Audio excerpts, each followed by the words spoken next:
Hello everybody and welcome back to Red Eagle Politics. Make sure you guys like this video down below and subscribe to the channel if you are new.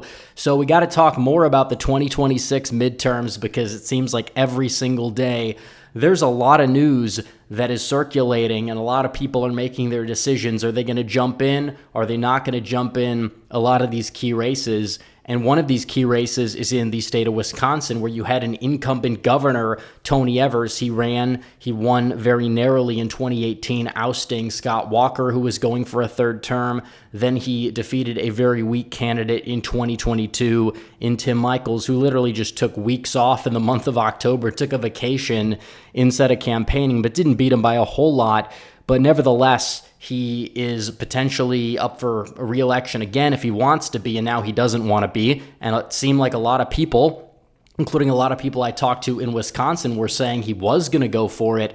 But again, his record's not very good, and I'm sure the internal polling is not very good. And as a result, he is making his decision not to run for re-election. So is this even going to be a net benefit for Republicans? A lot of people will say it is because it's an open seat, but there are possible, I guess you would say, limitations to that. We're going to be talking about the pros and cons. We're going to be talking about who possibly could run on the Democrat side, who could run on the Republican side. Is this race winnable for Republicans? But first, really quickly, got to tell you guys about our friends over at Chalk. Our country just witnessed Donald Trump overcome political persecution, an assassination attempt, and the entire deep state to retake the presidency with a historic victory. And one secret ingredient allowed him to do it, and it's called testosterone. And what most people don't realize is that testosterone makes men willing and eager to take on challenges. Sadly, too many men have lost their fight, and that's exactly how the globalists want it. They want us weak, out of shape, and full of estrogen and microplastics with low T, which is why we're excited to partner with Chalk. They offer a whole line of products formulated to increase your energy, focus, detoxify your body, and clinically studied boost testosterone. Ingredients in the Chalk Male Vitality Stack have been clinically studied to boost free testosterone in 87% in just 21 days. Unlike with gimmicky vegetable pills or powder, you will feel the difference, and they have the clinical studies to back it up. And right now you can get 25% off your Chalk subscription, not just one time, but for life. So go to chalk.com, spelled CHOQ.com, and use the promo code REDEAGLE. That's 25% off any subscription for life, and you can cancel it at any time. All right, back to the video, guys. So Tony Evers has announced that he's not running for re-election in Wisconsin. The seat is open. We've talked a lot ever since 2022 on the channel about how incumbent governors typically always, almost always, if not, win re-election unless they're facing a very, very strong challenger, and B, and it's usually a combination of both, are historically unpopular. And the exception to that rule would probably be in a state like Wisconsin, where you only have one governor in the entire history, I believe, or at least since they served full 4-year terms, and that was Tommy Thompson, who served more than 2 terms. So yes, the first term, that's true in Wisconsin, but past that point, it gets a little bit murky. There's a little bit of fatigue going on for sure, and I think Evers can understand that. Even though Trump's in the White House, the approval rating for him is still about 20 to 25% higher than the favorability of the Democrat Party, and it definitely plays a role. Donald Trump is somebody who has been able to overcome a lot, and he has a lot in his war chest for the midterms, and that is true. Democrats, what are they even running on at this point? Seems like the opposite of whatever Trump is doing. And maybe it can work for them because usually less people show up in midterm years, and the Democrats are the high propensity party now. That was not the case back in the Obama years, for sure, but it is now. And that will be something to really watch in Wisconsin, where this is a very, very unique state where you have a very high propensity base in Madison, very liberal, somewhat of a high propensity base in the Milwaukee suburbs, the WOW counties, which still vote Republican, but not by as much as they used to. And then you have a very low propensity base that is very MAGA friendly, still open to some Democrats, depending on messaging for sure.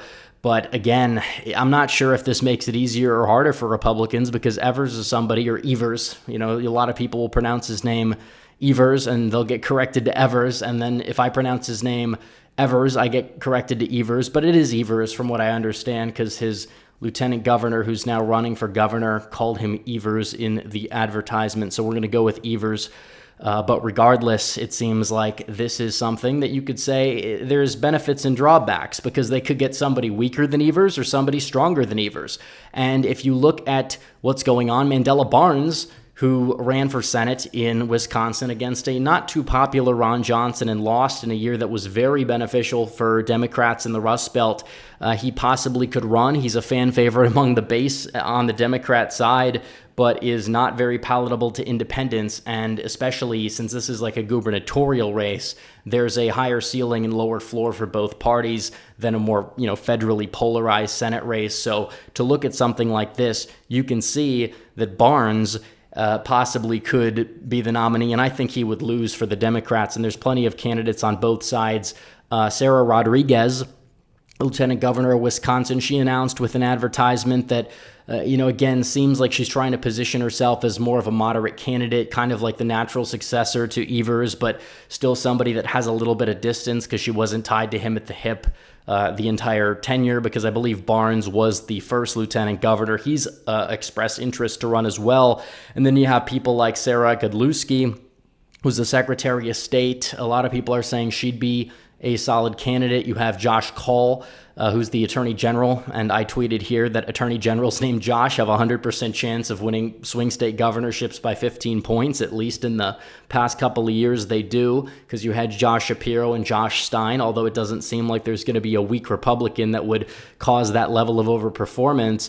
And then a lot of Democrats are very excited about Ben Wickler, who was the chair of the Wisconsin Democrats and did I guess you would say, competent job compared to other Democrat state parties.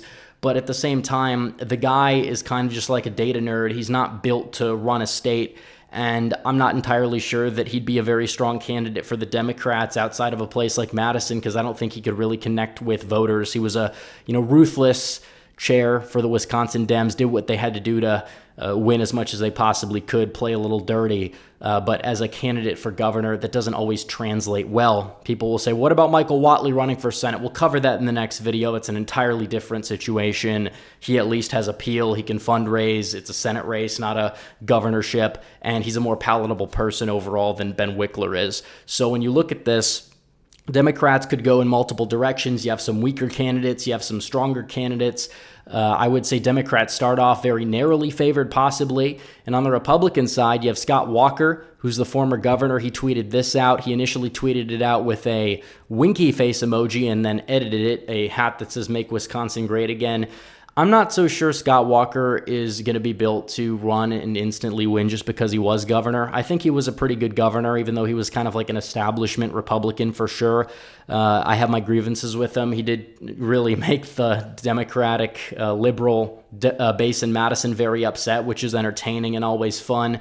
They hate him. But beyond that point, I think that Wisconsin probably could get somebody better and possibly more electable. Tom Tiffany comes to mind. Eric Hovde, I think, would do a phenomenal job if he ran.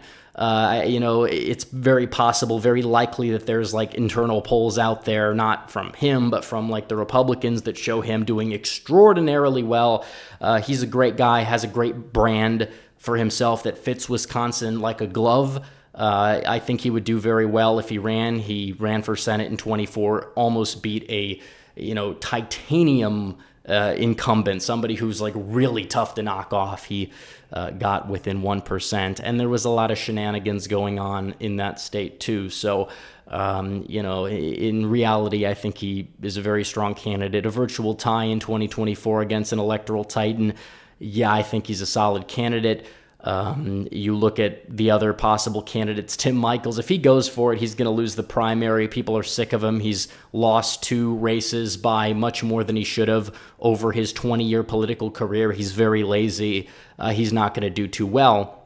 But I think that Hovde would be the best candidate. If he decides not to run, Tom Tiffany would definitely be next in line. He's a great congressman. He represents Wisconsin's 7th district well. He is, populist enough, MAGA enough, but also liked by the establishment Republicans enough. You kind of have to toe that line. Him and Hovde both. I think Hovde does it better. He has my endorsement if he runs, but other than that, if he doesn't run, probably Tom Tiffany would be the best bet. Can Republicans win it? Well, Donald Trump won Wisconsin. A lot of people will say the Supreme Court race, but Republicans got decked in statewide races in the past and then came back the next year to win. Very different dynamics. It was like a D+7 electorate. So there's a lot of factors at play for this race. 2022 was probably the best comparison we have to like a midterm year. And you see Ron Johnson, he won against Mandela Barnes, and Ron Johnson was not that popular, and that's with a midterm electorate. At the governor's level, Evers, I should say, was an incumbent, and he was going up against the weak Tim Michels. I think if you found a really good candidate, I think if Eric Hovde ran for governor in 22, I think Hovde would have knocked off Evers. So I do think that if Hovde runs, he has a good shot to knock off some of these other options. Yes, it's a midterm year where you do have a Republican president in office, but I still think there's a very good chance, given the dynamics of the state of the country, Trump's higher approval and favorables than his first term, and just the overall free fall of the Democrats as a brand, as a party. I think you will see this be a very competitive race. I don't know who's going to win. I don't even know who's going to run, but still, it's not really changing much in my opinion, because I think Evers was just that vulnerable. But as it stands, depending on the candidates, you could get a weaker Democrat and make the race easier. So we'll see what happens, guys. But anyways, make sure you guys like this video down below, comment down below, subscribe to the channel, hit the bell for notifications so you never miss another video. Follow me on social media. The links are all in the description down below, and I will see you guys in the next one. Red Eagle out.